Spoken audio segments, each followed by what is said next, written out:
في أحداث حواليك لما بتشوفها تلاقي الموضوع أبشع مما تتصور. الصورة اللي احنا بنحاول نجمل نفسنا بيها قدام الناس، قدام ربنا احنا متعريين. مواقف كتير وحاجات كتير بتحصل من الناس دلوقتي.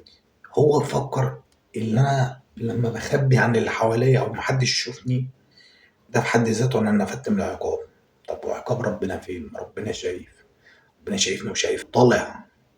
أنا مش بضحك على الناس، أنا بضحك على ربنا. بس عشان اضحك على ربنا ده الموضوع صعب. ازاي هعمله؟ انت فكر ان انت بكل جبروتك وعلمك وتكنولوجيتك ربنا مش شايفك؟ لا شايفك، حاطينه عليك وسايبك تعمل الغلط عشان يشوفك انت هترجع تبقى ايه وهتكون ليه. كتير قوي من المواقف يعني ابسطها ستر، ده رصيد.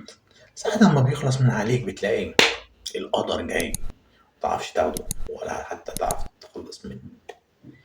ربنا يفضل ساترنا فوق الأرض وتحت الأرض دايما. متنساش تشترك في القناة.